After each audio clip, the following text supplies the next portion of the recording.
सबको जय यीशु मसीह की। मेरा नाम संगीता, मैं रघुवीर नगर से आई हूँ। मेरे बच्चों की गवाही है, तनिष्का की और अभिषेक की। प्रभु ने इनको पढ़ाई में आगे किया और ये पास हुई है, 4th से 5th क्लास में चली गई। मैं प्रभु यीशु मसीह का धन्यवाद करती हूँ। और अभिषेक भी नर्सरी से KG में चला गया है। प्रभु का धन्यवाद करती हूँ मैं। इस सारी आदर महिमा प्रभु यीशु मसीह जी के नाम में मैं प्रभु यीशु मसीह को ही देती हूँ, क्योंकि वो ही इसी योग्य और कोई नहीं है। हमारे लिए कुछ भी संभव नहीं है, लेकिन परमेश्वर के लिए सब कुछ संभव है। और दूसरी गवाही मेरे हरीश भाई की है। शुक्रवार को उसकी बहुत ज़्यादा तबीयत खराब हो गई थी। वो रात को 12 बजे आए थे बाजार लगा के, तो उसको एकदम से सांस की प्रॉब्लम हो गई थी, पर अब नहीं है। मैं धन्यवाद करती हूँ। प्रभु का वचन कहता है, जब आयुब के ऊपर इतनी विपत्तियां पड़ी थी, तब भी परमेश्वर को उन्होंने धन्यवाद करना नहीं छोड़ा था। क्या हम उनसे सुख सुख लेते रहे, दुख कभी ना ले। परमेश्वर कहते हैं कि तुम थोड़े में योग्य बने रहो तो मैं तुम्हें बहुतों में योग्य बनाऊंगा। मैं प्रभु यीशु मसीह का धन्यवाद करती हूँ। और क्या नाम है, यही मेरी गवाही है। सबको जय प्रभु यीशु मसीह की। सबको जय यीशु मसीह की। मेरा नाम सायरा है, मैं घिटोनी से आई हूँ। मेरा पूरा परिवार आया है। मेरी गवाही मेरे बच्चे संयम की है। मैं प्रभु यीशु मसीह जी का बारंबार धन्यवाद करती हूँ कि 27 मार्च को संयम का रिजल्ट आया और संयम बहुत ही अच्छे नंबरों से पास हुआ और इसका A+ ग्रेड आया। A+ ग्रेड का मतलब 90 से ऊपर ही इनके नंबर हैं। तो मैं प्रभु यीशु मसीह का बारंबार धन्यवाद करती हूँ कि संयम नर्सरी में था और नर्सरी से अब ये KG में आ गया। मैं इस बात के लिए प्रभु यीशु मसीह का बारंबार धन्यवाद करती हूँ कि जिस तरह से इनके स्कूल में पढ़ाई थी, हमने जब फर्स्ट टाइम इनकी बुक्स देखी थी तो हमें बड़ा ही ज़्यादा लगा था कि ये इतने छोटे छोटे हैं और इतनी बड़ी और इतनी ज़्यादा किताबें इतनी सारी हैं और बहुत ही ज़्यादा था, क्योंकि ये जस्ट प्ले से आया था और 1 से 50 तक गिनती ने पूरे साल में करनी थी और हम बस सोच रहे थे इसे डॉट को डॉट से मिलाना भी पूरा नहीं आता था। और प्रभु यीशु मसीह जी दया और अनुग्रह से ये बहुत ही अच्छा एग्जाम करने पाया और A+ ग्रेड लाया। इस बात के लिए मैं प्रभु यीशु मसीह जी का बारंबार धन्यवाद करती हूँ। मेरी दूसरी गवाही है, वो आज की गवाही है। प्रभु यीशु मसीह जी ने बीते साल पूरा स्वस्थ भला चंगा हमें रखा और हमारा जो हम सेविंग जितनी भी करते हैं तो मार्च के महीने में हमारा इंटरेस्ट आना होता है। तो मेरा जो इंटरेस्ट आया, आज मुझे बिल्कुल ये नहीं था, मुझे था कि मंडे को 31 तारीख है तो 31 को इंटरेस्ट क्रेडिट होगा और मैं ऐसे ही थी और मैंने मोबाइल में जस्ट अपने बैंक अकाउंट को लॉगिन किया और उसमें देखा इंटरेस्ट। तो मेरा हजारों में या सैकड़ों में इंटरेस्ट नहीं था, मेरा इंटरेस्ट लाखों में आया। मैं इस बात के लिए प्रभु यीशु मसीह का धन्यवाद करती हूँ कि मेरा 1,35,000 का इंटरेस्ट आया। इस बात के लिए मैं प्रभु यीशु मसीह का बारंबार धन्यवाद करती हूँ कि प्रभु यीशु मसीह जी हमें स्वस्थ भला चंगा रखते हैं कि हम हर हाल में, हर मौसम में अपने नियत समय पे जो भी हमारे लिए धरती पर काम ठहराया हुआ है, चाहे वो ऑफिस का है, चाहे वो कलीसिया का है, जहां भी हमें काम ठहराया हम करने पाते हैं, स्वस्थ भला चंगा रहते हैं। ये सिर्फ और सिर्फ प्रभु यीशु मसीह जी की दया और अनुग्रह के लिए मैं इस बात के लिए बारंबार धन्यवाद करती हूँ। यही मेरी गवाही थी। सबको जय यीशु मसीह की। सबको जय यीशु मसीह जी की। मेरा नाम ललिता है और हम लोग गढ़वाल के रहने वाले हैं। मैं यीशु मसीह जी का धन्यवाद करती हूँ कि मेरी भी ये गवाही है कि प्रभु यीशु मसीह दया और अनुग्रह के द्वारा प्रभु यीशु मसीह जी ने मेरे बच्चों को समझ, बुद्धि और ज्ञान से भरा। मैं धन्यवाद करती हूँ कि मेरे तीनों बच्चे बहुत ही अच्छे नंबरों से पास हुए हैं। यश के A+ उसके हर सब्जेक्ट में A+ मार्क्स आए और सृष्टि के भी A1 आए हर सब्जेक्ट में। तो इसका मतलब होता है 90+। मैं इस मसीह का धन्यवाद करती हूँ। महिमा का 85% आई है। मैं बहुत बहुत धन्यवाद करती हूँ। ये बल्कि ये 7th में बड़ी क्लास में है, तो मैंने इतना एक्सपेक्ट नहीं किया था इससे, लेकिन प्रभु का धन्यवाद हो कि इसके काफ़ी अच्छे मार्क्स आए हैं। और 2 सब्जेक्ट में तो इसके मतलब कि 60 आउट ऑफ 60 हैं और एक दूसरे सब्जेक्ट में 57 है। मतलब काफ़ी अच्छे इसने मार्क्स मतलब कि प्रभु की दया से इसको मिले। मैं बहुत बहुत धन्यवाद करती हूँ कि समझ बुद्धि ज्ञान देने वाले यीशु मसीह है। और जब प्रभु यीशु मसीह की अनुग्रह हम पर, हमारे बच्चों पर होती है, तो हम लोग बहुत आशीष पाते हैं। हालेलुया।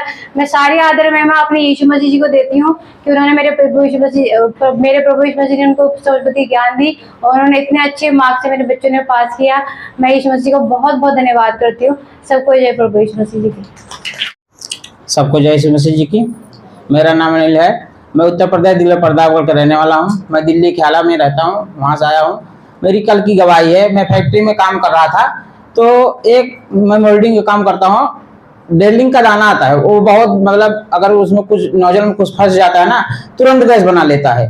तो गैस बना लिए, मैं नोजल को खोला, इतना तेज पटाखा फूटा, वहां से पूरा माल मेरे टी-शर्ट और पैंट पे पूरा पड़ा। बाकी बहुत सारे काफी बार ऐसा हो चुका है, लेकिन जितनी बार हुआ है सब कोई ना कोई जल जाता है। लेकिन प्रभु यीशु मसीह की दया से कल मुझे कुछ भी नहीं हुआ है, बिल्कुल सही सलामत मेरे कपड़ों पे पड़ा, हाथ में थोड़ा सा पड़ा, बस थोड़ा सा एक दाग पड़ा है, बाकी और कुछ भी नहीं हुआ मुझे। प्रभु यीशु मसीह की दया अनुग्रह से उन्होंने हमको बचाया, इसके लिए मैं बारंबार धन्यवाद करता हूँ प्रभु यीशु मसीह जी के। यही मेरी गवाही है। सबको जय यीशु मसीह। सबको जय प्रभु यीशु मसीह जी का। मेरा नाम करण कुमार शाह है, मैं बिहार का रहने वाला हूँ, द्वारका से आया हूँ। मेरे बच्चे की गवाही है। मेरी बड़ी बेटी एस्तर है जो DPS द्वारका में पढ़ती है, और प्रभु यीशु मसीह के दया और अनुग्रह से बहुत इंटेलिजेंट है, और वो अपने क्लास में टॉप की है। और उसका मंडे को जो बच्चे ने टॉप किया है उसके लिए सेरेमनी रखा गया है, इसलिए उसका रिजल्ट मंडे को मिलेगा 1 अप्रैल को। और मेरा बच्चा धीरज है जो 500 नंबर में से 497 नंबर लाया है, वो 2nd पोजीशन आया है। उसको भी प्रमोट करके 1st क्लास से 2nd क्लास में भेज दिया गया है, और एस्तर को भी 5 में था, अब 6th में उसको प्रमोट करके भेज दिया गया है। ये सब प्रभु यीशु मसीह का दया और अनुग्रह है, क्योंकि मैं तो बिल्कुल टाइम नहीं दे पाता हूँ बच्चों के पीछे। मेरी वाइफ लगी रहती है, क्योंकि मेरा औकात भी नहीं था DPS जैसा स्कूल में पढ़ाने के लिए। यीशु मसीह की दया है कि आज मेरा बच्चा DPS जैसा स्कूल में पढ़ रहा है। धीरज भी मदर मैरी कॉन्वेंट स्कूल में पढ़ रहा है, प्राइवेट में पढ़ रहा है। सबसे बड़ी बात है मैं प्राइवेट में पढ़ा पा रहा हूँ यीशु मसीह के दया के, नहीं तो मेरी औकात तो बिल्कुल नहीं थी। मैं 10,000 के कमाने वाला आदमी, अपना 10,000 में आज के टाइम पे क्या होता है। पर यीशु मसीह ने दया किया, अनुग्रह किया। मैं बिल्कुल टाइम नहीं दे पाता हूँ बच्चे को पीछे। मेरी वाइफ लाना ले जाने से सब कुछ उसका वही करती है, और पेरेंट्स बच्चे को हेल्प करते हैं पढ़ने लिखने में भी, पर मैं बिल्कुल नहीं कर पाता, क्योंकि मुझे उसका इंग्लिश मीडियम समझ में नहीं आता। मैं हिंदी मीडियम से ग्रेजुएट हूँ, पर मुझे कुछ समझ में नहीं आता उस बच्चे का किताब में, तो मैं बिल्कुल मतलब उसका कोई सपोर्ट नहीं कर पाता। और पेरेंट्स को देखता हूँ उसके पीछे लगे रहते हैं, काम करवाते रहते हैं, पर मैं कुछ भी नहीं करवाता। मेरी बेटी इतना टैलेंटेड है, वो खुद कर लेती है सब कुछ। एक ट्यूशन सिर्फ मैं लगा रखा हूँ, और धीरज को भी वही मतलब ट्यूशन दे देती है। ये सब प्रभु यीशु मसीह का दया अनुग्रह के वजह से ही है, मैं कुछ नहीं कर पाता हूँ। मैं प्रभु यीशु मसीह का बारंबार धन्यवाद करता हूँ कि प्रभु यीशु मसीह जी ने हम पर इतना अनुग्रह करके रखा है कि आज मेरा बच्चा मतलब इस पोजीशन पे है, और पूरे क्लास में टॉप की है DPS जैसे स्कूल में। प्रभु यीशु मसीह का मैं बारंबार धन्यवाद करता हूँ। सबको जय प्रभु यीशु मसीह जी का। सबको जय यीशु मसीह जी की।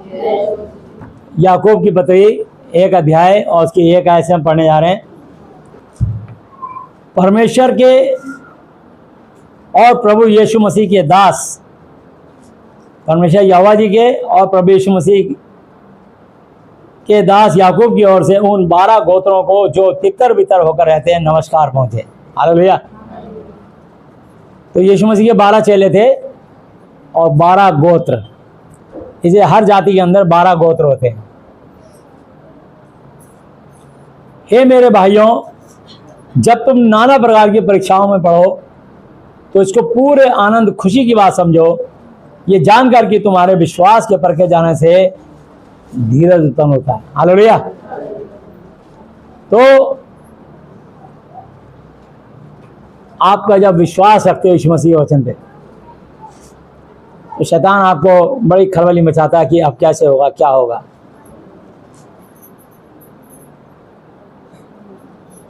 लेकिन उस समय आपको धीरज रखना है, परमेश्वर से प्रार्थनाएं करनी है, और परमेश्वर का आत्मा आपको संकट में निकालने का उपाय करेंगे जरूर, ताकि आप सुरक्षित निकल जाएं, क्योंकि परमेश्वर काल आज युगानुयुग एक से है। हालेलुया। पर धीरज को अपना पूरा काम करने दो कि तुम पूरे और सिद्ध परफेक्ट हो जाओ और तुम में किसी बात की घटी ना रहे। पर यदि तुम में से किसी को बुद्धि ज्ञान की घटी हो तो परमेश्वर से प्रार्थना में दुआ करके मांगे, जो बिना उड़ाना दिए, बिना इल्जाम लगाए, बिना एलिगेशन लगाए सबको उदारता दया से देता है और उसको दी जाएगी। पर विश्वास से मांगे और कुछ संदेह शक ना करे, क्योंकि संदेह करने वाला समुद्र की लहर के समान है जो हवा से बहती है और उछलती है। ऐसा मनुष्य ये ना समझे कि मुझे प्रभु से कुछ मिलेगा। इसलिए जो शक्की लोग होते हैं, जो दुचित्ते लोग होते हैं, जो डबल माइंडेड होते हैं कि पता नहीं काम होगा कि नहीं होगा, प्रार्थना करके मांगू या ना मांगू, मतलब उनके अंदर इतना शक होता है और कई लोगों को तो वचन की समझ ही नहीं होती, जो मुंह में आया जो मर्जी बक दिया, जबकि लेखा लिया जाएगा इन बातों का, एक एक अच्छी और बुरी दोनों बातों का। दीन भाई अपने ऊंचे पद पर, ऐसा ना हो कि मनुष्य समझे कि मुझे प्रभु से कुछ मिलेगा, क्योंकि वह दुचित्ता दो मन वाला और अपनी सारी बातों में चंचल है, नटखट है। हालेलुया। जैसे कई बच्चे बड़े चंचल होते हैं, नटखट होते हैं, वो स्प्रिंग की तरह कूदते रहते हैं, खेलते रहते हैं, चुप नहीं होते, वो इधर से उधर फुदकते रहते हैं। ऐसी एक दुचित्ता व्यक्ति होता है, वो कभी स्थिर नहीं होता है कि मैं जो दुआ में मांग रहा हूँ, बाइबल में पढ़ रहा हूँ, जो मैं मुंह से फरियाद कर रहा हूँ, ये मेरी सुनी जा रही है एक बात, और इस बात का उत्तर परमेश्वर अपने वचन से पूरा करने जा रहे हैं, और ये बात जरूर पूरी होगी। अगर तुम उल्टा बोलोगे तो उल्टी बात पूरी होगी, और अगर वचन से बोलोगे तो सीधी बात जो वचन बोलोगे वो भी जरूर पूरी होगी। क्योंकि नीति वचन 18:21 में लिखा है, जीव के वश में मृत्यु और जीवन दोनों ही होते हैं, पर जो उसे काम में लाना जानता है उसका फल भोगेगा। तो अपनी जीभ से कभी भी नेगेटिव विचार निकालना नहीं, गुस्से में, क्रोध में, आवेश में आके कोई भी नेगेटिव बुरा विचार आए बोलना नहीं। यहां तक कि कई बार डॉक्टर लोग चेकअप करते हैं, पेट को दबाते हैं, कहते हैं लगता है तुम्हारे पेट में ट्यूमर है, कैंसर है। बोलो मुझे हो ही नहीं सकता, उसकी बात काट दो तुरंत। बोलो क्यों नहीं हो सकता? बोलो मैं स्वर्ग और पृथ्वी को बनाने वाले, मुर्दों में से जी उठने वाले परमेश्वर की संतान हूं, इसलिए पाप और श्राप का, मृत्यु और अंधकार का, बीमारी और रोग का, गरीबी का, निर्धनता का मुझ पर कोई अधिकार नहीं हो सकता, ना केवल मुझ पे, ना मेरे घराने पे हो सकता। हालेलुया। तो जब आप उस बात को खंडन कर दोगे, डॉक्टर का मुख खुला रह जाएगा। वो डॉक्टर के पीछे शैतान है, जो तुमको अभी बायोप्सी नहीं हुआ, कोई इसका टेस्ट नहीं हुआ, वैसे ही कह रहा है कैंसर हो सकता है, और कह रहा कैंसर है, आत्मा छोटा तुम्हारे पर। बोलो मुझे कैंसर हो ही नहीं सकता, मुझे शुगर हो नहीं सकता, मुझे ब्लड प्रेशर हो नहीं सकता। आप उसको, हर नेगेटिव बात को, कमजोर निर्बल बात को हटा दो, स्वीकार मत करो। हालेलुया। अब डॉक्टर सफेद कोट पहन के आपको बोल देते हैं, नर्स बोल देते हैं, आपकी रिपोर्ट में आप डर जाते हो, हैं सच में, यानी आपने भरोसा कर लिया। इतनी देर में वो दुष्ट आत्मा घुस जाती है और अपनी जगह बनानी शुरू कर देती है कि इसने यकीन कर लिया। और ये उन लोगों के साथ होता है जो वचन में कच्चे होते हैं, छोटे नादान बच्चे होते हैं, नए और अनाड़ी होते हैं। इसलिए आपको शिक्षा दी जाती है कि आप सिर्फ वचन को याद रखिए कि मैं यीशु मसीह में नई सृष्टि हूं, मुझ पर दंड की आज्ञा नहीं हो सकती। हालेलुया। तो यहाँ लिखा है, दीन भाई अपने ऊंचे पद पर घमंड करे और धनवान अपनी नीच दशा पर, क्योंकि वो घास के फूल की तरह जाता रहेगा। धनवान व्यक्ति जिसके पैसा आता है तो वो खूब एकदम उछलने लगता है, वहां से बाहर निकलता है। धनवान अपनी नीच दशा पर, क्योंकि वह घास के फूल की तरह जाता रहेगा। जैसे फूल सवेरे निकलता है और शाम तक उसकी पंखुड़ियां झड़ जाती हैं और उसी गमले के अंदर वो फूल के टुकड़े मिलते हैं सवेरे, ऐसी धनवान की दशा होती है। अगर घमंड करना है तो प्रभु यीशु मसीह पे घमंड करो, अपने जिंदा परमेश्वर पे घमंड करो, उसकी शिक्षा पे घमंड करो। हालेलुया। दूसरा ग्रंथी 10:17-18 आयत पढ़ लेते हैं। दूसरा ग्रंथी 10:17-18 आयत, और वापिस यहीं आएंगे, इसको बंद नहीं करना, वापिस यहीं आएंगे।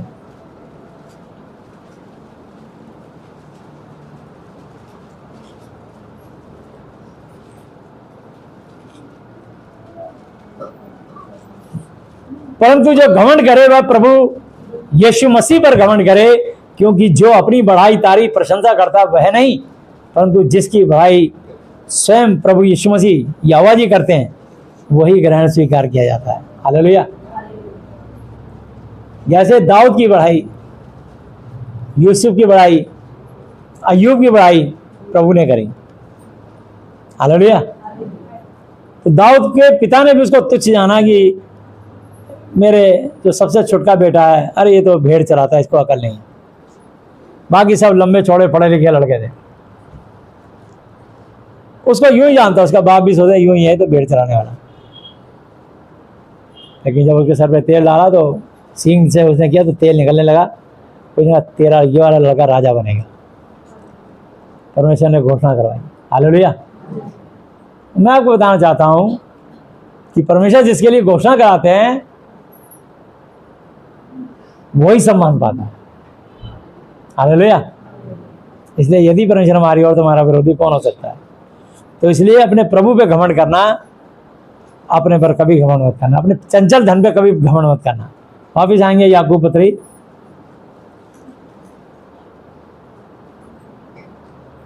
1:11 आयत।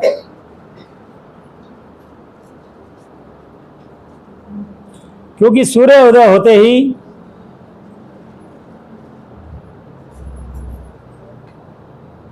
कड़ी धूप पड़ती है, तेज धूप पड़ती है और घास को सुखा देती है और उसका फूल झड़ जाता है और उसकी शोभा जाती रहती है। उसी प्रकार धनवान भी अपने मार्ग पर चलते चलते धूल में, मिट्टी में मिल जाएगा। और लिखा है कि स्वर्ग में ऊंट तो सुई के नाके में से छेद में से निकल सकता है, परंतु धनवान आदमी का स्वर्ग में प्रवेश होना अनहोना है। हालेलुया। इसलिए अपने चंचल धन पे कभी भरोसा मत रखना। ये धन प्रभु ने दिया है, आपने प्रभु का भय माना, आदर किया, प्रभु ने आपको उठाया है, लेकिन इस पर आप घमंड मत कीजिए। और जो पैसे के पीछे दौड़ता है या पैसे के पीछे घमंड करता है, तो ये समझ लो कि इस संसार के ईश्वर ने तुम्हारी बुद्धि को अंधा कर दिया है। जो संसार का ईश्वर है उसने तुम्हें प्रलोभन में डाल के अंधा कर दिया है, और तुम इस कलीसिया से उस कलीसिया, उस कलीसिया से उस कलीसिया, उस कलीसिया, उस कलीसिया ढूंढ रहे हो। कहां पर भीड़ ज्यादा है? भीड़ कुछ नहीं करेगी, काम परमेश्वर करेंगे। क्योंकि मत्ती 18:20 आते लिखा, जहां 2 या 3 मेरे नाम पर इकट्ठे होते हैं वहां मैं उनके बीच में मौजूद होता हूं। क्योंकि वचन में लिखा है, यिर्मयाह 17:9-10 आते, मन तो सब वस्तुओं से अधिक धोखा देने वाला होता है, उसमें असाध्य रोग लगा है, उसका भेद कौन समझ सकता है। परंतु मैं यहोवा मन की जांच सार हृदय को तोलता हूं, ताकि प्रत्येक जन को उसी की चाल चलन अर्थात उसके कर्म अनुसार उसका प्रतिफल दूं। हालेलुया।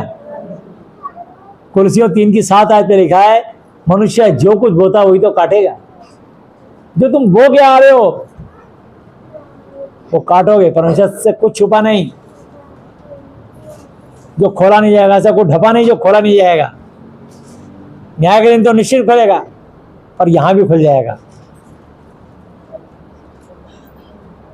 यहां पर तुम्हारा एक गुप्त कैमरा होता है। कई बार देखा होगा बैंकों के बाहर लिखा होता है, आप सीसी कैमरे की निगरानी में, सीसीटीवी कैमरे की निगरानी में लिखा होता है। बाहर बाजारों में लिखा होता है कई जगह।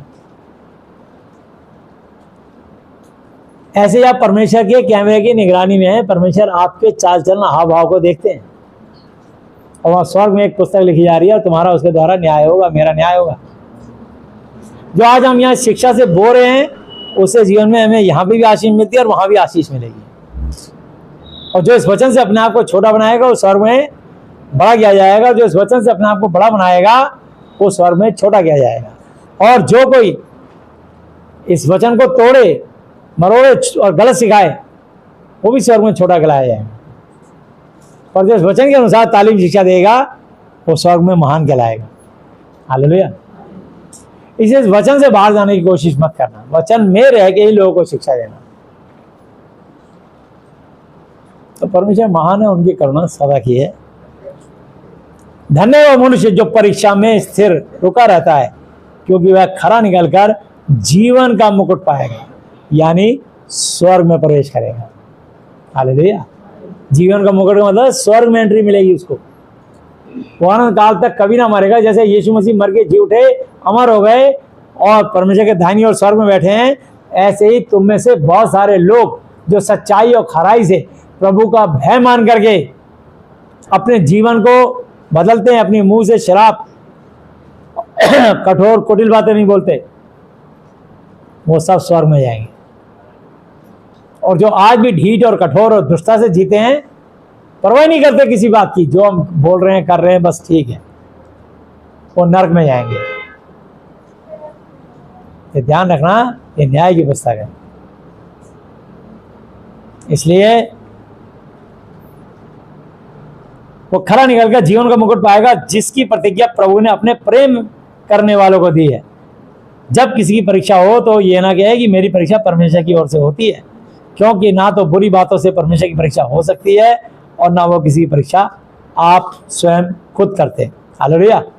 परमेश्वर किसी मनुष्य की परीक्षा नहीं करते, परीक्षा लेने वाला होता है शैतान। और परीक्षा तुम खुद अपनी कराते हो, इस वचन को तोड़ते हो, रोनते हो, कुचलते हो, इस वचन का आदर नहीं करते, प्रभु का भय नहीं मानते, अपनी मनमानी चलते हो, मन की अनुरीति पे चलते हो, इसलिए तुमको पछताना पड़ेगा। आने वाले संकट के लिए शैतान द्वार खोल के अपना मुंह फाड़ के खड़ा तैयार कि तुम वचन से हट गए, और वचन से प्रभु का दास तुम्हारा कभी बुरा नहीं चाहेगा, ये याद रखना। और अगर कोई प्रभु का दास किसी का बुरा चाहेगा तो प्रभु का दास ही नहीं हो सकता। और दूसरी बात, न्याय के दिन दंड पाने के लिए तैयार रहे, चाहे बिशप हो चाहे पास्टर हो, ये ध्यान रखना। तुम में से बहुत सारे विश्वासी स्वर्ग में पहुंच जाएंगे और वो कई सारे पास्टर नरक में पड़े होंगे जो गलत शिक्षा देते हैं, प्रभु के वचन से हट के अलग शिक्षा देते हैं। तो यहां लिखा है, परंतु प्रत्येक व्यक्ति अपनी अभिलाषा में खिंचकर फंसकर परीक्षा में पड़ता है, और फिर अभिलाषा गर्भवती होकर पाप को जन्म देती है, और पाप जब बढ़ जाता है तो मृत्यु को उत्पन्न करता है। आखिर में उसके इतने पाप की गिनती बढ़ जाती है कि जैसे परमेश्वर मनुष्य बना के पछताया और उसको मनुष्य को मिटाने का प्रश्न उसके सामने आ गया, फिर उन्होंने जल प्रलय से मिटा भी दिया। फिर सोचा कि नहीं यार, ये मनुष्य तो मेरी महिमा करेगा। फिर उन्होंने मनुष्य को आशीर्वाद दिए, फूलो फलो पृथ्वी भर जाओ, पृथ्वी को अपने वश में कर लो। फिर उन्होंने लोगों से वाचा बांधी, जो कि उत्पत्ति 9 अध्याय पे लिखा है कि उसने कहा, अब से मैं पृथ्वी को जल प्रलय से दोबारा से नाश ना करूंगा। अब की बार अगर मनुष्य ज्यादा गड़बड़ी फैलाएगा, बदतमीजी करेगा, मेरे वचन का अनादर करेगा, मुझे छोड़ किसी और को परमेश्वर का स्थान देगा, तो आग और गंधक की झील से नाश होगा। तो इस बार मृत्यु होगी। अब की बार की मृत्यु जल प्रलय से नहीं होगी, पानी में डूबने से नहीं होगी कि सुनामी की लहरें आ गई, बाढ़ आ गई, इसलिए लोग डूब के मर रहे। अब की बार देश देश में चढ़ाई करेगा, राज्य राज्य में चढ़ाई करेंगे, जगह जगह भूडोल होंगे, और एक देश दूसरे देश पर अणु बम और परमाणु बम छोड़ के नाश करेगा। आग और गंधक से मरेंगे लोग, देखना है। एक कंट्री ने एक बटन दबाया, परमाणु बम, दूसरी कंट्री खत्म। ऐसी गैस जहरीली फैल जाएगी, रात को सोते सोते मर गए लोग। करोड़ों के हिसाब से, लाखों नहीं करोड़ों के हिसाब से लोग मर जाएंगे। और ये तभी होगा जब परमेश्वर फिर एक बारी उनका दिल कठोर हुआ, आज्ञा रिलीज होगी, अणु बम दबा दे। एक कंट्री ने दूसरे कंट्री से बैर स्थापित हो गई, मार दिया। मतलब जब तक परमेश्वर दिल को हलीम रखता है तभी तक ये सब स्थिति नॉर्मल है। यहां से परमेश्वर की दया हट जाती है, फिर वहां पे गड़बड़ घोटाले होते हैं, खूब मार पीट, गोला बारूद, लड़ाई झगड़े, दंगे फसाद होते हैं, चीन झपट टूट झपट होती है। आप धन्यवाद दो कि प्रभु यीशु मसीह की अनुग्रह हम पे बनी रहे और प्रभु का भय बना रहे, और हम सब उसके साथ उसके वचन में जुड़े रहे और आशीष पर आशीष पाते चले जाए। हालेलुया। हे मेरे प्रिय भाइयों, धोखा ना खाओ, क्योंकि हर एक अच्छा वरदान और हर एक उत्तम दान स्वर्ग ही से है और ज्योतियों के पिता की ओर से मिलता है, जिसमें ना तो कोई परिवर्तन हो सकता है और ना अदल बदल के कारण उस पर छाया पड़ती है।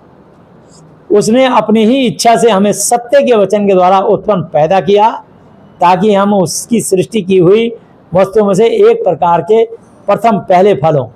हे मेरे प्रिय भाइयों, यह वचन तुम जानते हो, इसलिए कि हर एक मनुष्य सुनने के लिए तत्पर, तैयार और बोलने में धीरा, नम्र और क्रोध में धीमा हो, सॉफ्ट हो। हालेलुया।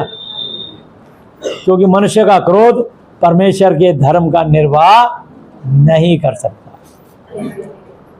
सब कुछ यीशु मसीह है, सब कुछ उसकी दीवी आत्मा और सांस है, उसका दिया हुआ जीवन है, उसकी दीवी बुद्धि है, सद्बुद्धि, सत्य वचन के साथ। हालेलुया।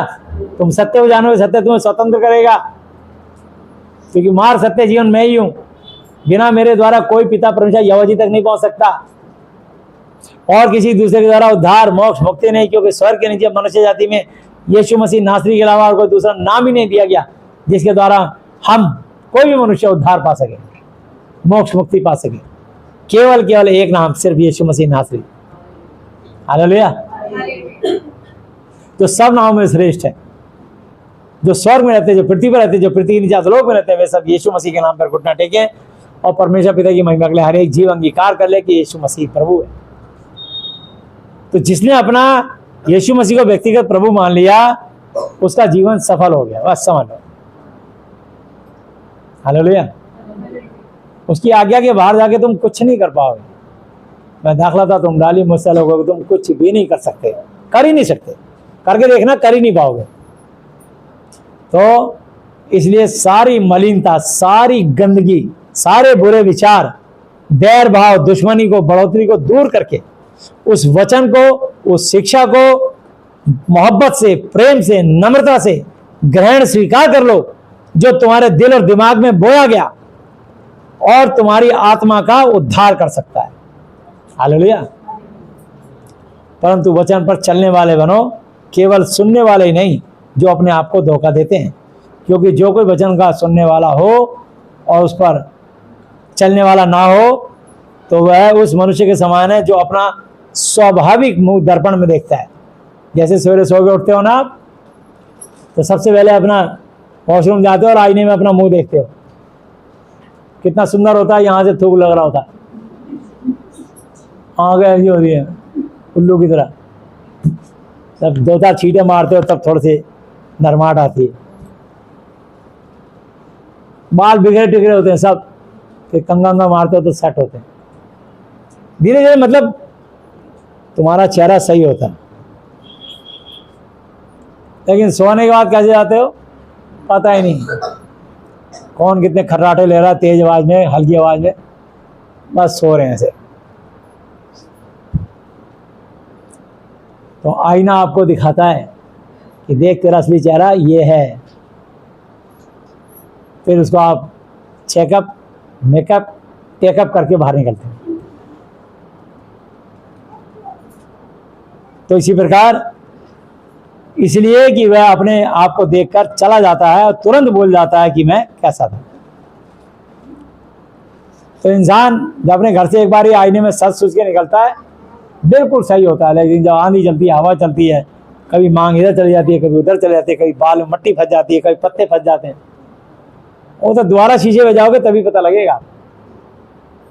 इसलिए जब आप बाइबल की शिक्षा में सोचोगे, खाली समय बैठ के वचन में ध्यान लगाओगे, तब जाके आपको परमेश्वर द्वारा आपको अपने वचन से शिक्षा देंगे, आपके पाप को चिताएंगे। लेकिन आप खाली समय में क्या करते हो? चल भाई इंस्टाग्राम, चल गूगल, चल फेसबुक, चल व्हाट्सएप, फिर शुरू हो गए। टाइम ही नहीं है अपने आप को देखने का, अपने आप सोचने का। तो लिखा है इसलिए कि पर जो व्यक्ति स्वतंत्रता की सिद्ध व्यवस्था पर ध्यान करता रहता है, वो अपने काम में इसलिए आशीष पाएगा, पाएगी कि सुनकर वैसा ही काम करता है, करती है।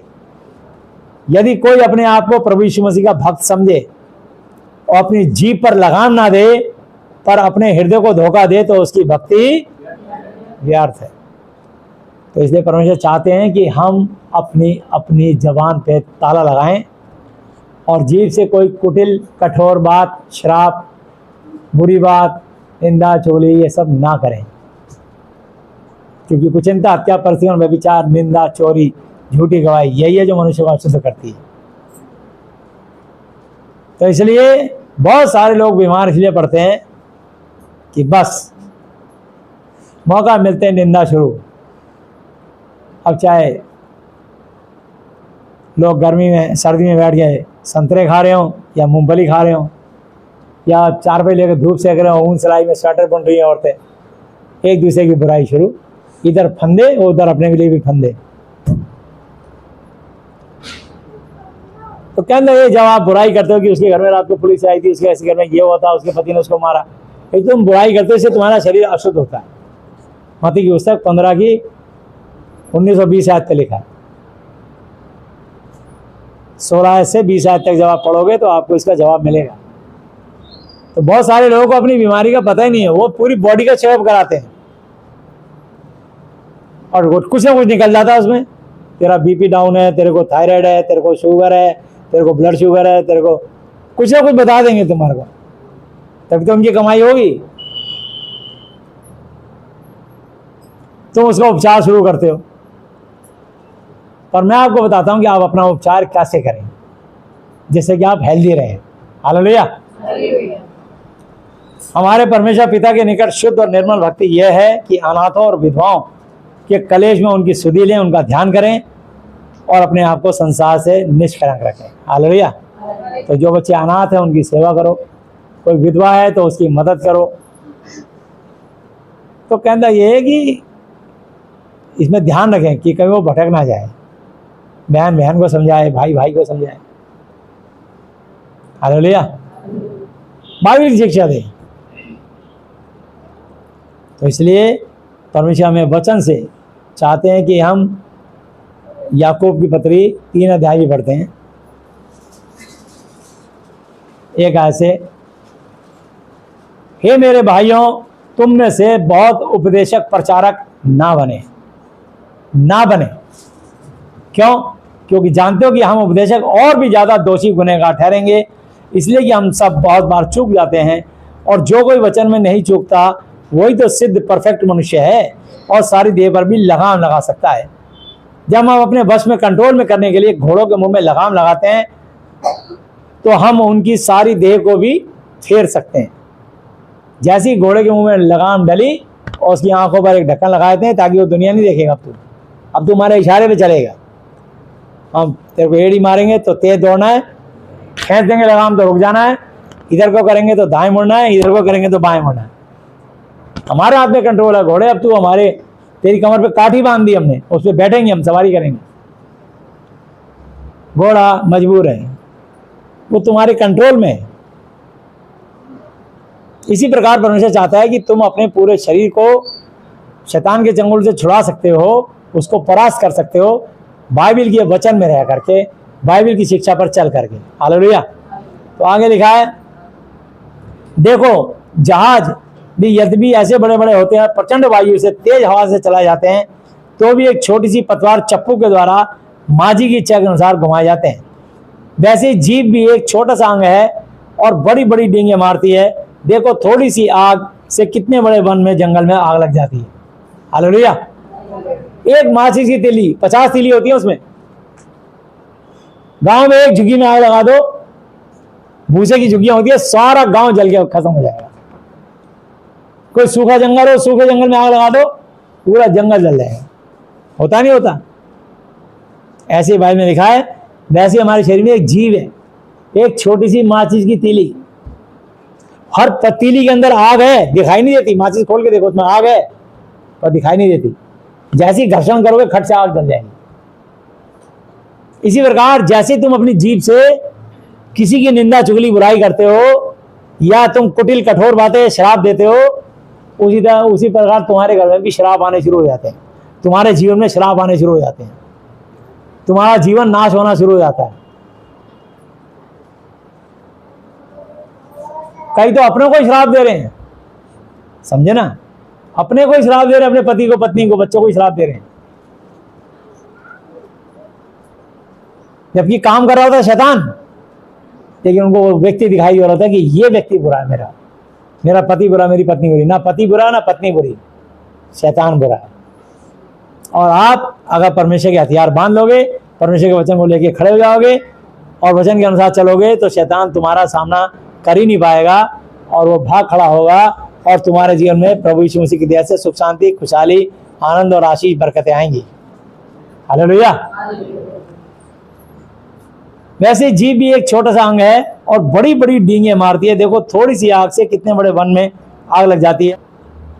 जीभ भी एक आग है। जीभ हमारे अंगों में अधर्म का एक लोक है और सारी देह पर कलंक लगाती है और भवचक्र में आग लगा देती है और नरक कुंड की आग में जलती रहती है जीभ।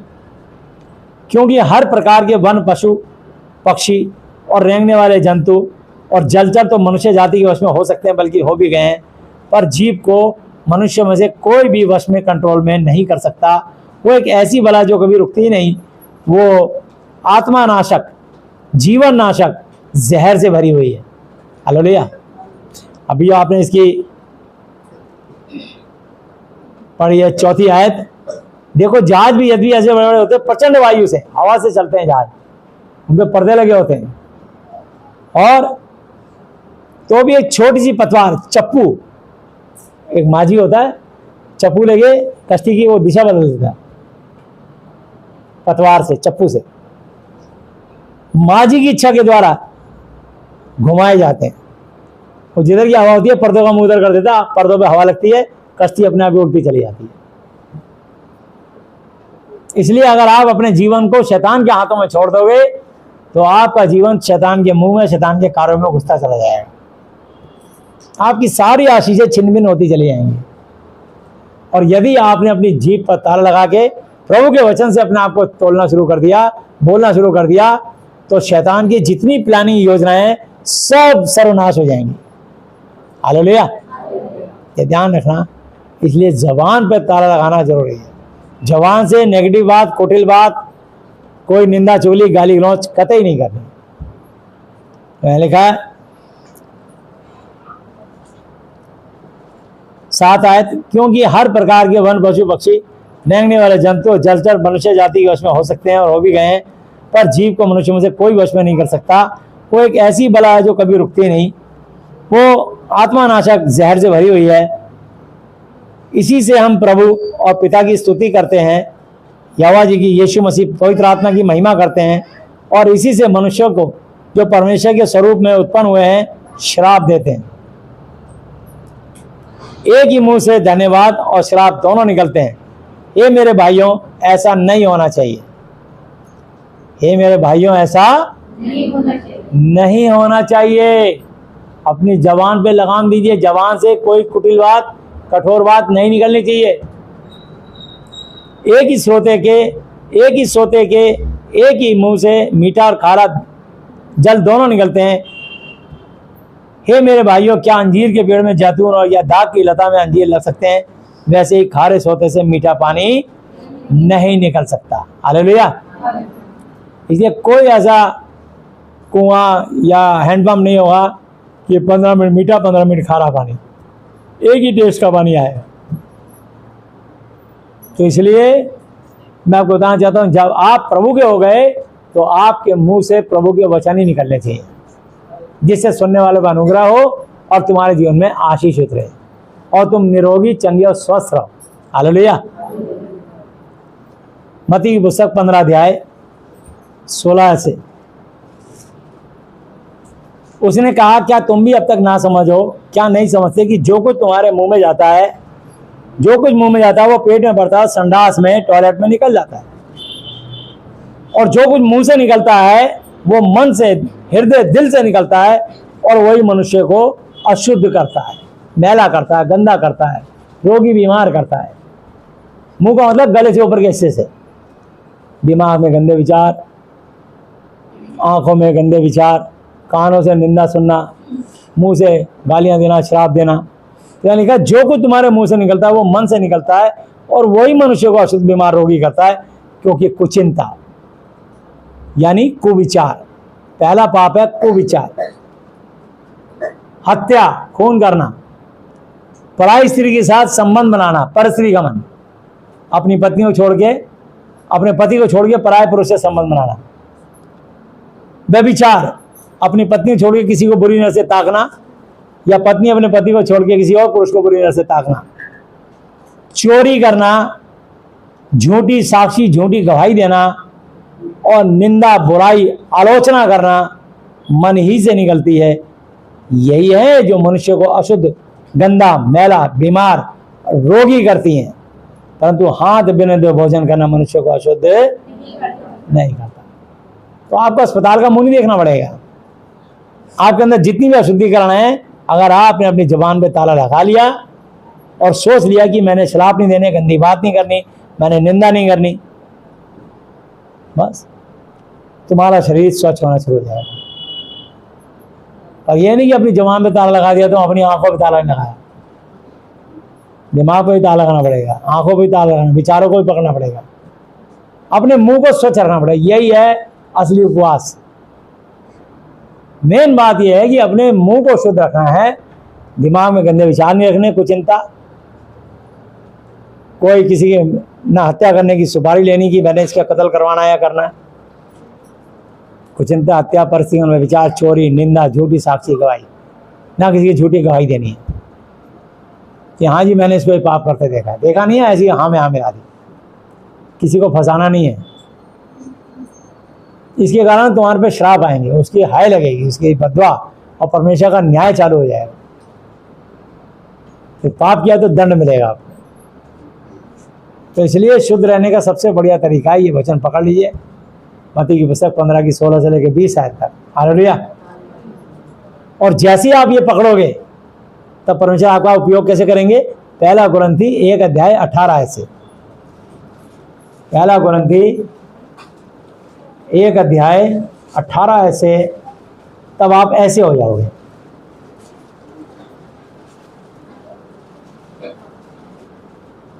क्योंकि क्रूस की कथा नाश होने वालों के निकट अज्ञानता है, परंतु हम उद्धार पाने वालों के निकट परमेश्वर की सामर्थ है, पावर है। हालेलुया। क्रूस की कथा यानी क्रॉस की स्टोरी, हिंदी में कहते हैं क्रूस, इंग्लिश में कहते हैं क्रॉस। हिंदी में कहते हैं कथा, इंग्लिश में कहते हैं स्टोरी। यानी आपको और मुझको क्रूस की स्टोरी सुननी है। हालेलुया। क्रूस की कथा सुननी है, क्रॉस की स्टोरी सुननी है, उस वचन के अनुसार जीना हमको। क्योंकि लिखा है कि मैं ज्ञानवानों के ज्ञान को नाश करूंगा और समझदारों की समझ को तुच्छ बेकार कर दूंगा। कहाँ रहा संसार का ज्ञानवान, कहाँ रहा शास्त्री, कहाँ इस संसार का विवादी बहस करने वाला? क्या परमेश्वर ने संसार के ज्ञान को अज्ञानता नहीं ठहराया? संसार ने अपने ज्ञान से कभी कुछ भी सही जवाब उत्तर नहीं दिया। कोई दे सकता तो जवाब दे कि धरती से आकाश तक की ऊंचाई कितनी है। इस कमरे की ऊंचाई 10 फुट है लगभग, और धरती से आकाश तक की ऊंचाई कितनी है कोई बता सकता है?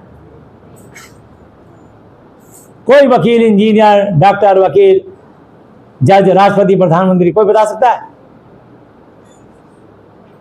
धरती से आकाश तक की ऊंचाई कितनी है? ये नीला आकाश कहां शुरू कहां खत्म कोई बता सकता है? आकाश में कितने तारे कोई गिन के बता सकता है? कोई सूरज कितना बड़ा कोई फीते से माप के बता सकता है? यह है परमेश्वर का ज्ञान। मतलब परमेश्वर की कोई सीमा नहीं है। परमेश्वर के हर काम असीमित है, असंख्य हैं, अनकाउंटेबल। अगर वो सीमा खत्म हो जाए वो परमेश्वर की ओर से काम नहीं है। सुन लीजिए पहली बात, परमेश्वर के पास ज्ञान के अथाह भंडार छुपे हैं। मतलब इतनी उसकी कोई था नहीं पा सकता, इतने ज्ञान है प्रभु के पास। जब इस्राएली भागे, उनके पीछे मिस्री उनको मारने आए, तो पीछे मिस्री और आगे लाल समुद्र था। ज्ञान खत्म हो गया मूसा, हारून का और सारे इस्राएलियों का। आगे लाल समुद्र, कूदे तो मरेंगे समुद्र में, अगर पीछे लौटे तो मिस्री मार देंगे तीरों से, भालों से। तो जहां बुद्धि और ज्ञान खत्म होती है वहां से परमेश्वर की सामर्थ्य शुरू होती है। हालेलुया। उन्होंने लाल समुद्र को बीच में से दो फाड़ कर दिया और सुखा दिया पूरी रात पुरवाई चला के, और इस्राएलियों को सुरक्षित निकाल दिया। और जो मिस्री उनको मारने आए थे, जो परमेश्वर रात को आग का खंभा और दिन में उन पे बादल बन के चलता था, वो धुंध बन के उनके पीछे आ गया और सारे इस्राएली सुरक्षित निकल गए। और मिस्री जब लाल समुद्र के सेंटर पहुंचे तो पीछे से पानी समेटना शुरू कर दिया और वो लाल समुद्र में झटक के मार डाला, क्योंकि यहोवा जी ने कहा कि तुम चुपचाप और शांत रहो, यहोवा आप ही तुम्हारी ओर से लड़ेगा। निर्गमन 14 पे लिखा है। आज तुम खड़े खड़े यहोवा का काम देखो। हालेलुया। तो ऐसा आपका परमेश्वर है जो कल आज युगानुयुग एक सा है, वो आपको कभी लज्जित नहीं होने देगा। शतरंग मेशक अबेदनगो को आग की भट्टी में डाला गया, वो 3 नहीं 4 लोग जिंदा निकले उसमें से। दानियल को भूखे शेरों की मान में डाला गया, दानियल के जिन भूखे शेरों के आगे डाला, ना तो उनके पंजे खुलने दिए ना उनके जबड़े, और जिन्होंने उनके खिलाफ चुगली की थी उनको हड्डियों समेत चबा डाला, पैंदी भी टेस्ट नहीं होने दी। तो हमारा ऐसा परमेश्वर है जो कला जीवानी एक सा। हालेलुया। सिर्फ आपको विश्वास करना है और अपने मुंह से कोई नेगेटिव बात नहीं बोलनी। तो यहाँ लिखा है 21 आयत पे, 1 कुरिन्थी 1:21, 1 कुरिन्थी 1:21, क्योंकि जब परमेश्वर के ज्ञान के अनुसार संसार ने ज्ञान से परमेश्वर को नहीं जाना तो परमेश्वर को यह अच्छा लगा कि इस प्रचार की अज्ञानता के द्वारा, इस प्रचार की शिक्षा के द्वारा विश्वास करने वालों को उद्धार दे। सबको नहीं, इस वचन पर विश्वास करने वालों को उद्धार मिलेगा, मोक्ष मिलेगा, मुक्ति मिलेगी। यहूदी तो चिन्ह चाहते हैं और यूनानी ज्ञान की खोज में। यीशु का श्रेष्ठ नाम बचाएगा, उनकी प्रार्थनाएं बचाएंगी, उनकी शिक्षा बचाएगी। हालेलुया। मांगो तो दिया जाएगा, जब आप प्रार्थनाएं मांगो तो प्रभु आपको बचाएंगे। यहूदी तो चिन्ह चाहते हैं और यूनानी ज्ञान की खोज में है, परंतु हम तो क्रूस पर चढ़ाए हुए यीशु मसीह का प्रचार करते हैं, जो यहूदियों के निकट ठोकर का कारण और अन्य जातियों के निकट अज्ञानता है, परंतु जो बुलाए हुए हैं, क्या यहूदी क्या यूनानी, उनके निकट यीशु मसीह परमेश्वर की सामर्थ और परमेश्वर का ज्ञान है। क्योंकि परमेश्वर की अज्ञानता मनुष्य के ज्ञान से ज्ञानवान है और परमेश्वर की निर्बलता मनुष्य के बल से बहुत बलवान है। हे भाइयों, अपने बुलाए जाने को तो सोचो कि ना तो शरीर के अनुसार बहुत ज्ञानवान और ना बहुत सामर्थी और ना बहुत कुलीन बुलाए गए, परंतु परमेश्वर ने जगत के अज्ञानियों को चुन लिया कि ज्ञानवानों को लज्जित करें, और परमेश्वर ने जगत के निर्बलों को चुन लिया कि वो बलवानों को लज्जित करें। और परमेश्वर ने जगत के नीचों और तुच्छों को, वरन जो हैं भी नहीं, उनको भी चुन लिया कि उन्हें जो हैं व्यर्थ ठहराए, ताकि कोई मनुष्य परमेश्वर के सामने घमंड ना करने पाए, परंतु उसी की ओर से तुम यीशु मसीह में हो, जो परमेश्वर की ओर से हमारे लिए ज्ञान ठहरा, अर्थात धर्म, पवित्रता और छुटकारा। हालेलुया। छुटकारा देने वाला यीशु, हालेलुया। वो चंगा करने वाला यीशु, हालेलुया। वो स्वर्ग का है द्वार यीशु, हालेलुया। यीशु नाम में उद्धार हमको, हालेलुया। प्रभु यीशु नाम में आनंद जीवन, हालेलुया। वो चंगा करने वाला परमेश्वर है, वो छुटकारा देने वाला परमेश्वर है, वो आनंद जीवन देने वाला परमेश्वर है। हालेलुया। उसकी महिमा करो, उसके वचन के अनुसार जियो, सारी परेशानियां, सारे बंधन टूट जाएंगे और तुम्हारे लिए सीधा रास्ता निकलेगा। जिस काम को आप 25 साल में नहीं कर पाए, 50 साल में नहीं कर पाए, उसको परमेश्वर एक पल में कर देंगे, आपकी प्रार्थनाओं के द्वारा, आपके विश्वास के द्वारा। हालेलुया।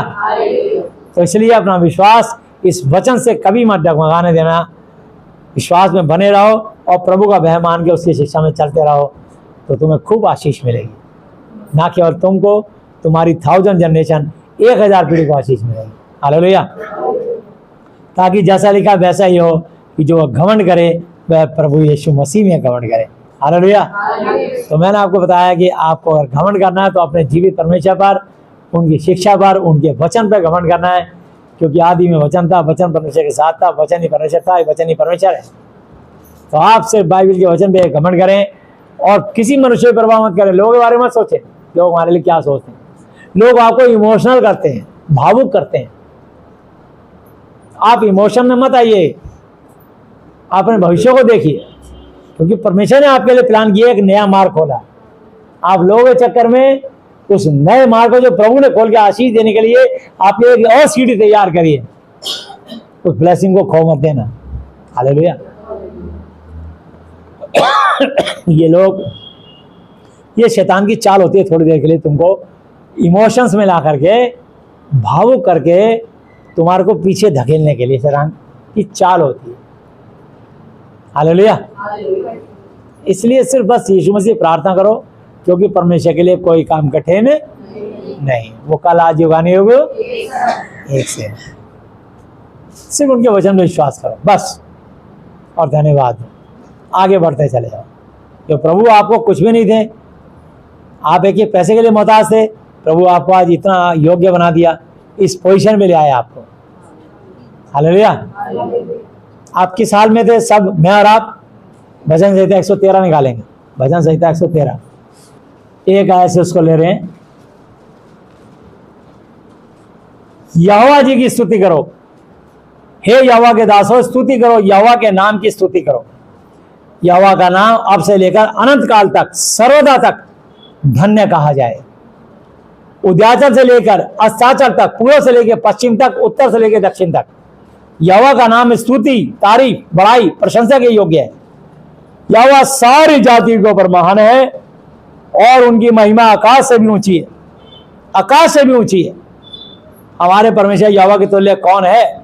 वह तो ऊंचे पर स्वर्ग में विराजमान है और आकाश और पृथ्वी पर भी दृष्टि निगाह करने के लिए झुकता अपने बच्चों को देखता है कि धरती पे मेरा कौन बच्चा परेशान है। हालेलुया। कौन संकट में? जब जब कोई संकट में आता है, शत्रु आग की भट्टी में आए, यहोवा जी ने तुरंत अपने पुत्र को भेजा, आग की भट्टी से ने निकाला। हालेलुया। आ गया स्वर्गदूत। तो हम सब परमेश्वर की संतान है। जितनों से ग्रहण किया उसने परमेश्वर की संतान होने का अधिकार दिया। आप सब परमेश्वर की संतान बन जाएंगे, तभी तो स्वर्ग में निवास करेंगे। हालेलुया। तो वो कंगाल को, वो आकाश और पृथ्वी पर भी दृष्टि करने के लिए झुकता है। वो कंगाल को मिट्टी पर से और दरिद्र को धूरे पर से उठाकर ऊंचा करता है। हालेलुया। जब आप कंगाल थे, मैं और आप कंगाल फटीचर थे, हमें कुछ भी सुधी नहीं दिया, हम कहाँ जाएं, हम मार्ग हमें पता नहीं लगता था क्या होगा हमारी जिंदगी का। तो इसलिए वो कंगाल को मिट्टी पर से, दरिद्र को धूरे पर से उठा के ऊंचा करता है कि उसको प्रधानों के संग बिठाए। कहाँ बिठाए? कौन से प्रधानों के संग? अर्थात अपनी प्रजा के प्रधानों के संग बिठाए। तो वो अपने लोगों के संग बिठाता है उनको। हालेलुया। कहता देख इनके पास ज्ञान की पुस्तक है, महाधिपति साहब बाइबल है इनके पास, इसमें मेरे वचन लिखे हैं, इसमें मेरी शिक्षा है, इसलिए ये महाति पवित्र शास्त्र है। हालेलुया। वह बांझ को घर में लड़कों की आनंद करने वाली माता बनाता है। यहोवा की स्तुति करो। हालेलुया। वो परमेश्वर काला जीवन एक सा है, इसलिए परमेश्वर कोई ऐसा नहीं है जिसको संतान आ जाए। हमारी सारा दीदी जब आई तो इनका पहला बच्चा हुआ तो गोल बैठ रही, वो जो ट्यूब ही फट गई जिसमें बच्चा ठहरता। तो डॉक्टर ने कहा ये कभी मां नहीं बन पाएगी। 1200-1500 रुपये इनका 1800 रुपये लेते थे गायनी डॉक्टर। लेकिन मैं इनको शक्तिनगर रामपुरा में जाके प्रचार करता था, हर हफ्ता इनको हौसला देता था, बाइबल के वचन से बताता था। अंत में प्रभु ने असंभव को संभव करके दिखाया, क्योंकि परमेश्वर के लिए कोई काम कठिन नहीं, और इनको एक बेटा दिया संयम। हालेलुया। तो ऐसा हमारा परमेश्वर है, वो आशीषों को देने वाला परमेश्वर है, वो असंभव को संभव करने वाला परमेश्वर है। सिर्फ उस पर विश्वास रखना, कभी उस पर शक मत करना, बस मैं ये बताना चाहता हूँ। हालेलुया। कभी शक मत करना।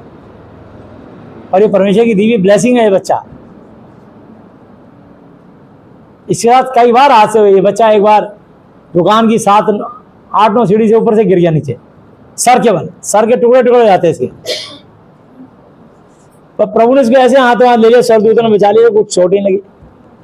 गोल्डन ने कहा गया अब तो ये बच्चा। बहुत बार इस पर जानलेवा हमले हुए, लेकिन प्रभु ने कहा तेरे निकट 1000, तेरे ध्यानी 10,000 गिरेंगे, पर वो तेरे पास हर विश्वासी के लिए कहा है। हालेलुया।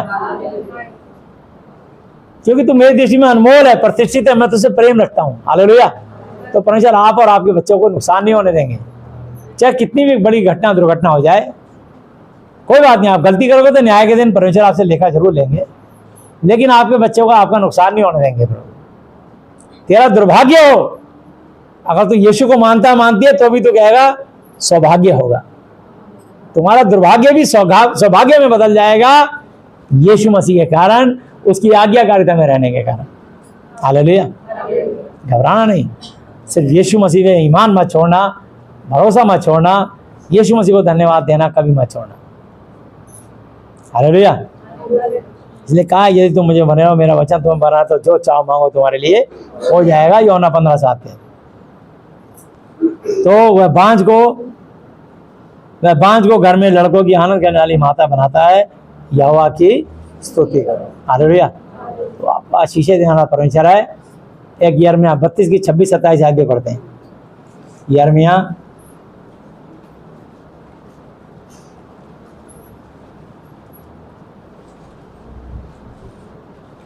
तब यहोवा का यह वचन यिर्मयाह की पास पहुंचा कि मैं तो सब प्राणियों और सब मनुष्यों का परमेश्वर यहोवा हूं। क्या मेरे लिए कोई भी काम कठिन है? मेरे लिए कोई काम नामुमकिन है? मैं असंभव को संभव करने वाला परमेश्वर हूं। हालेलुया। इसलिए तुम्हारे जीवन में जितना मर्जी तुम्हारे को चैलेंज आ जाए, बोलो यदि परमेश्वर हमारी ओर तो हमारा विरोधी कौन हो सकता है? यीशु मसीह के कारण यह काम जरूर होगा। जितना भी हो जाए, अगर शैतान कह रहा है नहीं होगा तो बोलो जरूर होगा। हालेलुया। और बुरा तो आपका कभी हो नहीं सकता। जो शैतान कहे ये असंभव है, बोले मेरे परमेश्वर के लिए सब कुछ संभव है। हालेलुया। मैं यीशु की बेटी हूं, यीशु का बेटा हूं, और यीशु मसीह के कारण सब कुछ संभव है। सिर्फ आप वचन पे विश्वास कभी अपने डगमाना नहीं, विश्वास करना छोड़ना नहीं, इस वचन में विश्वास में बने रहना, तो आशीष, हर आशीष तुम्हारे कदम चूमेगा। हालेलुया। दूसरा ग्रंथी 13 की 14 आयत पढ़ते हैं।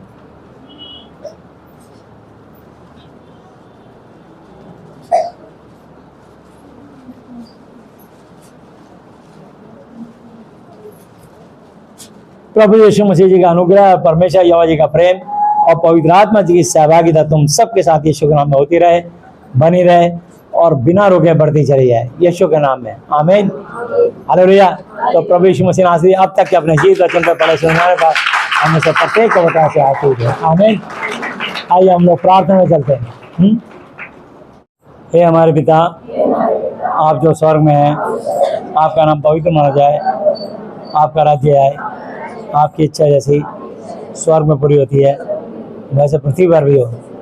हमारी दिन भर की रोटी आज हमें दें, और जिस प्रकार हमने अपने अपराधियों को क्षमा किया है, वैसे ही आप भी हमारे अपराधों को क्षमा करें, और हमें परीक्षा में ना लाएं, परंतु बुराई से बचाएं, क्योंकि राज्य और पराक्रम और महिमा सदा ही आपके हैं। मेरे प्रभु यीशु मसीह जी के नाम से आमीन। हालेलुया। प्रभु यीशु मसीह जी, आज मैंने जितने भी वचन सुना, ये सब वचन मेरे और मेरे परिवार के और सदस्य जीवन में 1000 गुना फल लाए। प्रभु यीशु मसीह जी, आज मैं इस धरती पर अपने पूरे दिल से अपने सब अपराधियों को क्षमा करता हूँ, और आपसे प्रार्थना, विनती और निवेदन करता हूँ कि आप भी मेरे पापों को, श्रापों को, गुनाहों को, गलतियों को, जाने जानी भूलों को क्षमा कर दीजिए। यीशु मसीह जी, आज से आप ही मेरे पिता, गुरु और परमेश्वर हो। मैं आपका बेटा, चेला और विश्वासी हूँ। प्रभु यीशु मसीह जी, आप मुझे और मेरे परिवार के हर सदस्य को मानसिक चिंताओं से, आर्थिक समस्याओं से, शारीरिक बीमारियों से और हर तरह की अशुद्ध आत्माओं से आज़ाद, चंगा, स्वस्थ कर दीजिए। मेरी हर मन की मुराद को पूरा करें, ताकि मैं आपकी महिमा कर सकूं, और आज तक की अपनी जानी जानी भूलों के लिए आपसे फिर एक बार क्षमा चाहता हूं। मेरी प्रार्थनाओं को सुनने के लिए धन्यवाद। धन्यवाद पिता यहोवा जी, धन्यवाद प्रभु यीशु मसीह जी, धन्यवाद पवित्र आत्मा जी, मेरे प्रभु यीशु मसीह जी के नाम से आमीन। Hallelujah, hallelujah, hallelujah. बोलो प्रभु यीशु मसीह जी की, यीशु मसीह की महिमा होता है। सबको जय यीशु मसीह जी की।